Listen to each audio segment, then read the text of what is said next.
여러분 안녕하세요.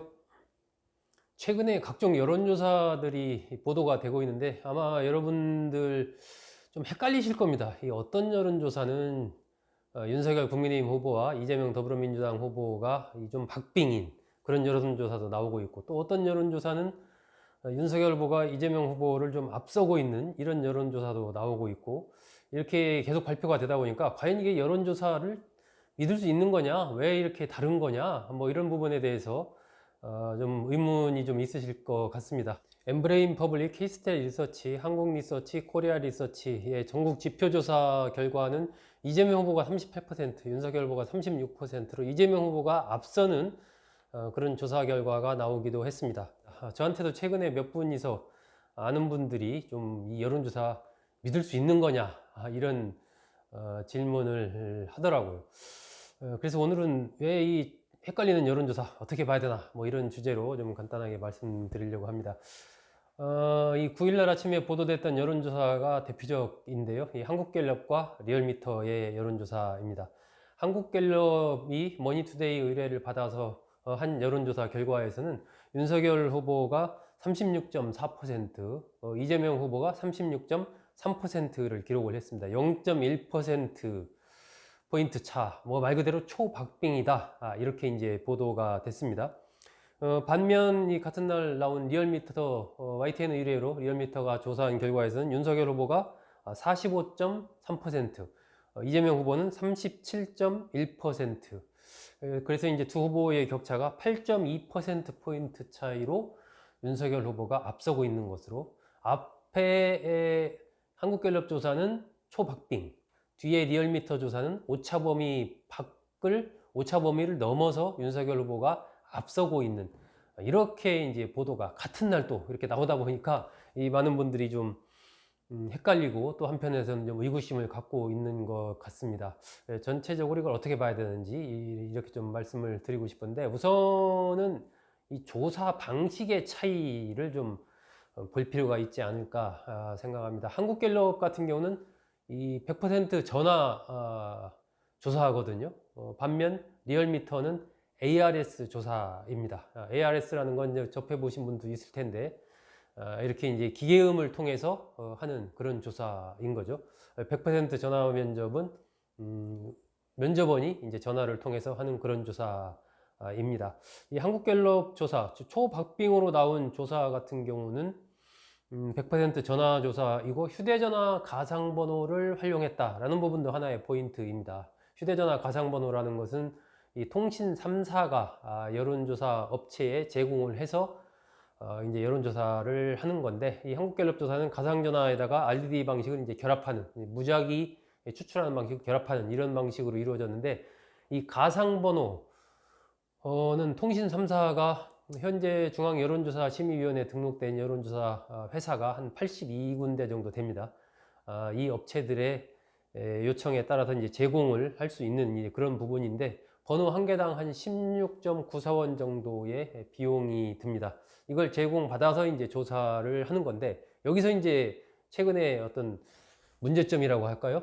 하나 좀 봐야 될 포인트가, 이른바 이 통신 3사에 제공되지 않는 알뜰폰을 사용하는 이런 유권자들이 좀 많이 있다라는 거죠. 지난 11월 기준으로 1000만 명 알뜰폰 가입자가 넘어섰다, 이런 통계가 나왔고, 그 중에 이제 휴대전화를 사용하고 있는 유권자 숫자가 한 거의 500만 명 가까이 됩니다. 그렇다면은 그냥 산술적으로 쉽게 봤을 때 이 한국갤럽 조사에서는 이 알뜰폰 가입자, 그 중에서도 휴대전화를 사용하는 한 500만 명 가까운 이 부분이 이제 샘플링 부분에서 빠졌다라는 부분이죠. 그것이 이제 RDD 방식으로 좀 보완은 되지만 아무래도 좀 부족하지 않을까 하는 생각이 들어서, 그런 부분도 여론조사 이 결과에 좀 볼 필요가 있다라는 겁니다. 일반적으로 이제 이 알뜰폰을 사용하는 분들이 60대 이상 연령층, 그리고 20, 30대로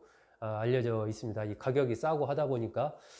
그런데 상대적으로 이제 그 연령층, 특히 60대 이상 같은 경우는 윤석열 후보에 대한 지지세가 강하기 때문에 그런 부분들이 빠진 것이 이 조사 결과에서 두 후보가 이제 박빙으로 나온 하나의 원인이 아닌가, 이렇게 이제 분석할 수가 있는 거죠. 앞서 말씀드렸던 그 엠브레인 퍼블릭, 그 케이스텐 리서치, 한국 리서치, 코리아 리서치의 그 4개 기관의 전국 지표 조사도 100% 가상 번호를 활용한 그런 조사입니다.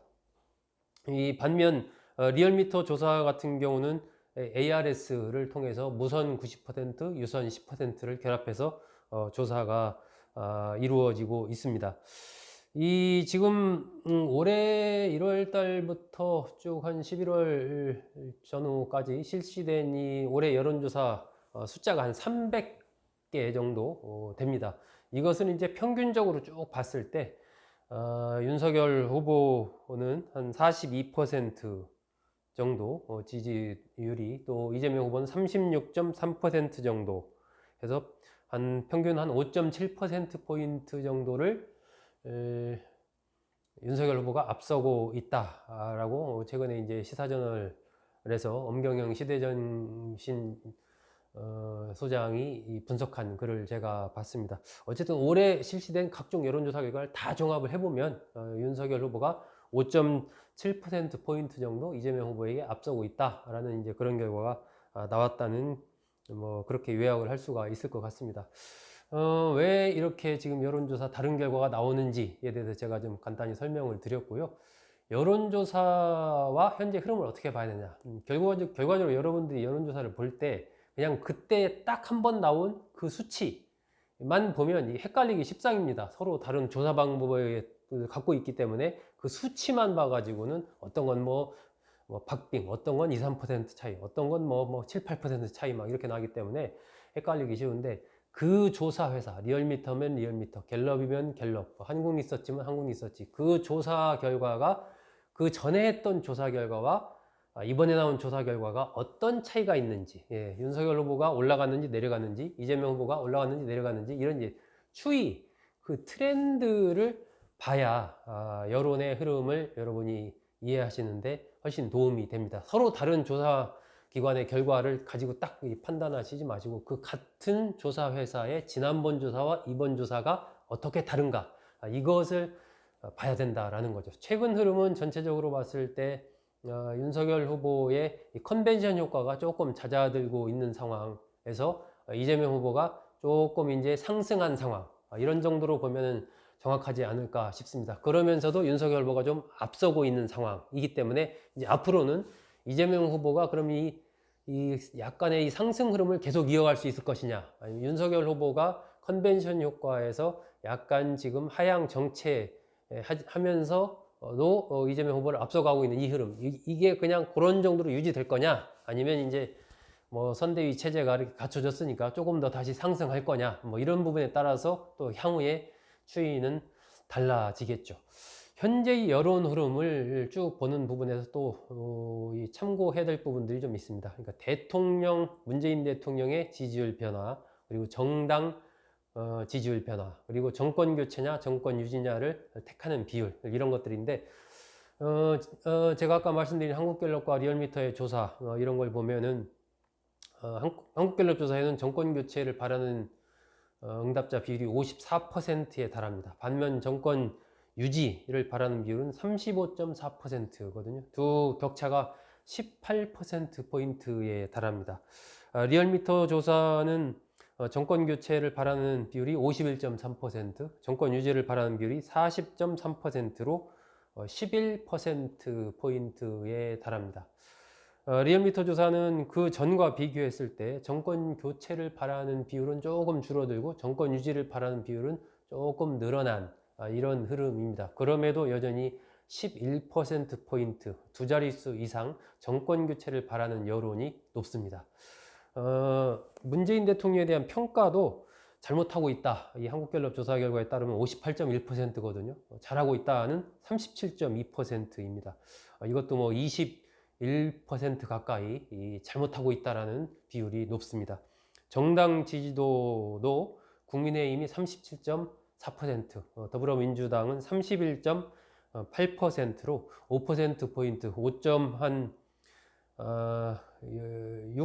6% 가까이 이 국민의힘 지지율이 높게 그렇게 지금 나오고 있습니다.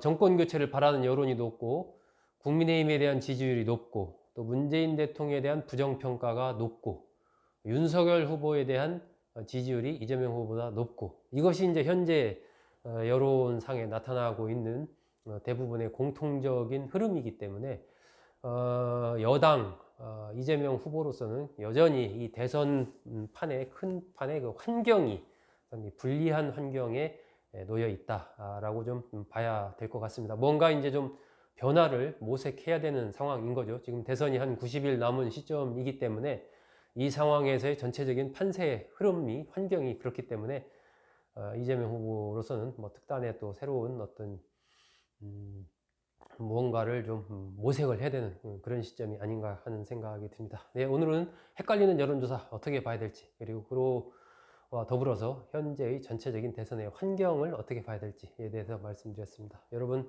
잘 들어주셔서 고맙습니다.